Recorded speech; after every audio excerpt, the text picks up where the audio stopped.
অভিন্ন প্রশ্নপত্রে আজ থেকে সারা দেশে শুরু হয়েছে এইচএসসি ও সমমানের পরীক্ষা। তবে মাদ্রাসা শিক্ষা বোর্ডের আলিম এবং কারিগরি শিক্ষা বোর্ডের পরীক্ষা হচ্ছে আলাদা প্রশ্নপত্রে। প্রথম দিনে দেশের 9টি সাধারণ শিক্ষা বোর্ডে বাংলা প্রথম পত্র পরীক্ষা হচ্ছে, আর মাদ্রাসা এবং কারিগরি বোর্ডে বাংলা দ্বিতীয় পত্র পরীক্ষা হচ্ছে। পরীক্ষা সকাল 10টা থেকে শুরু হয়ে চলবে দুপুর 1টা পর্যন্ত। পরীক্ষার সুষ্ঠু এবং শান্তিপূর্ণ পরিবেশ নিশ্চিতে সব পরীক্ষা কেন্দ্রে 200 গজের মধ্যে জনসাধারণের প্রবেশ সম্পূর্ণরূপে নিষিদ্ধ করা হয়েছে। এবার সব পরীক্ষা কেন্দ্রে নেওয়া হয়েছে কড়া নিরাপত্তা এবং ডিজিটাল নজরদারির ব্যবস্থা। সিসিটিভি পর্যবেক্ষণের পাশাপাশি প্রথমবারের মতন দায়িত্বপ্রাপ্ত পুলিশ কর্মকর্তাদের জন্য ব্যবহার করা হচ্ছে বডি ক্যামেরা।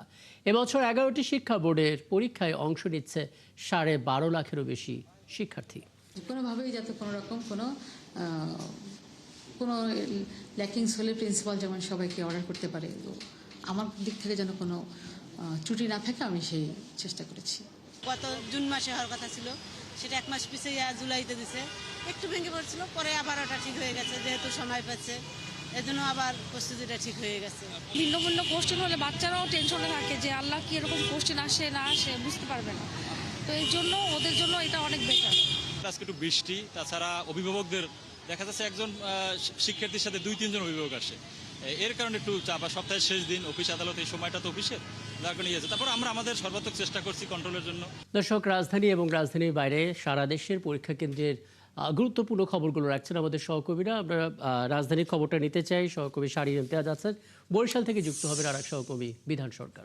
শারীর ইমতিয়াজ, সময় হিসেবে দেখা যাচ্ছে 1 ঘন্টারও বেশি সময় পার হয়ে গেছে, এবং এই সময়টা জুড়ে আসলে পরীক্ষা কেন্দ্রের ছবিগুলো কেমন দেখেছেন?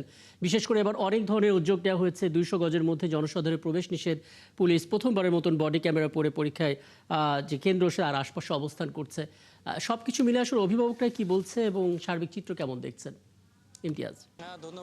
ধন্যবাদ রাকিব। ইতিমধ্যে কিন্তু পরীক্ষা শুরু হয়ে গেছে 10টাতে, এবং ইতিমধ্যে 1 ঘন্টা সময় অতিক্রম হয়েছে। আমরা সকাল থেকে আসলে ঢাকার বিভিন্ন কেন্দ্রগুলোতে আমরা ঘুরে দেখেছি যে শিক্ষার্থীরা এবং অভিভাবকরা তারা কিন্তু এসেছেন, এবং সকাল 8টার পরই আসলে শিক্ষার্থী এবং অভিভাবকরা বিভিন্ন কেন্দ্রগুলোতে আসে। বিশেষ করে যানজট এবং অন্যান্য নানা ধরনের ভোগান্তির কথা বিবেচনা করে শিক্ষার্থীরা আগে থেকে এসেছেন। এবং বিশেষ করে আমরা এর আগেও আসলে খবর সংযুক্ত হয়ে বলছিলাম যে যেহেতু ডিএমপির তরফ থেকেও কিন্তু বলা হয়েছিল আগে থেকে যে যেহেতু সড়কে যানজট থাকে এবং আজকে যেহেতু একদম সপ্তাহের শেষ কর্মদিবস, এগুলো সবকিছু বিবেচনা করেই আসলে শিক্ষার্থীদেরকে আগে ভাগে আসলে বিভিন্ন পরীক্ষা কেন্দ্রগুলোতে যাওয়ার তারা অনুরোধ করেছিল। এবং একই সাথে শিক্ষা বোর্ডের তরফ থেকে বলা হয়েছিল যে 8:30টার পরই কিন্তু বিভিন্ন পরীক্ষা কেন্দ্রগুলো খুলে দেওয়া হয়েছে, যাতে শিক্ষার্থীরা যানজটের কারণে বাড়তি ভোগান্তি না পোহায়, এবং একই সাথে বিভিন্ন পরীক্ষা কেন্দ্রগুলোতে তারা দ্রুত প্রবেশ করে।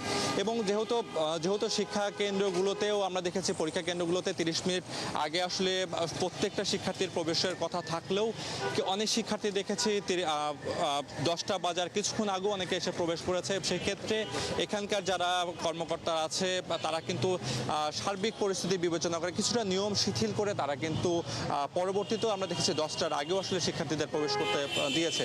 আমরা কিছু অভিভাবকদের সঙ্গে কথা বলতে চাই। আপনার কে পরীক্ষা দিচ্ছে এবার এখানে? আমার ছেলে পরীক্ষা দিচ্ছে। এখানকার সার্বিক পরিস্থিতি কেমন দেখছেন, এবং আপনার সন্তান পরীক্ষা দিচ্ছে, বাড়তি উৎকণ্ঠা কাজ করছে কিনা আপনার মাঝে? হ্যাঁ, অবশ্যই ভালো ব্যবস্থা হয়েছে এবং ভালোভাবেই গিয়েছে, কোনো সমস্যা হয়নি এখানে। তো মোটামুটি আশা করছি ভালোই হবে সব কিছুতে।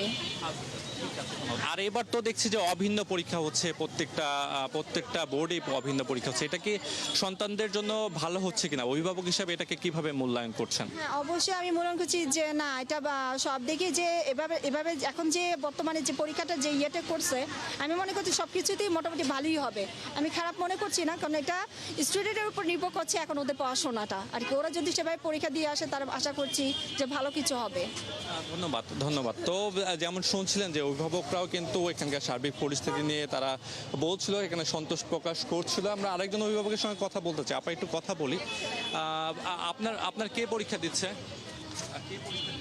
আমার মেয়ে পরীক্ষা দিচ্ছে। এখানকার সার্বিক পরিস্থিতি কেমন দেখছেন? এখন তো দেখতেছি মোটামুটি ভালোই, পরে কি হয় তা তো জানি না, কিন্তু পরিবেশ তো দেখতেছি ভালো। সকালে একটু হয়েছিল, আসার পর থেকে একটু জামজাট ছিল, মানুষেরও অনেক ভিড় ছিল, বাচ্চারাও একটু নার্ভাস ফিল করছিল কেমন আসে পরীক্ষা কী হয়। আমি দেখতে মোটামুটি যখন ওরা এসে বলবে যে না আজকে আমরা ভালো লেখছি ভাষা, তখন একটু মনের মধ্যে একটু শান্তি আসবে, আশা করি এইটা আর কি। ঠিক আছে, তো রাকিব যেমনটা শুনছিলেন যে অভিভাবকরা জানাচ্ছিল যে তাদের সন্তান যাতে নির্বিঘ্নে সকল বাধা বিপত্তি পেরিয়ে আসলে যাতে পরীক্ষা ভালোভাবে দিতে পারে এমনটাই প্রত্যাশা করছে এখানকার অভিভাবকরা আসলে। তো এই ছিল আমার কাছে মোহাম্মদপুর কেন্দ্রীয় বিশ্ববিদ্যালয় কলেজ থেকে আমার কাছে সর্বশেষ রাকিব। অনেক ধন্যবাদ শাহরিয়ার ইমতিয়াজ, এবং আপনার মাধ্যমে আসলে সরাসরি অভিভাবকদের কথা শুনছিলাম এবং তারা আসলে যা যা বলছেন পরীক্ষা নিয়ে এসে অনুভূতির কথাও একটু জেনে নিলাম।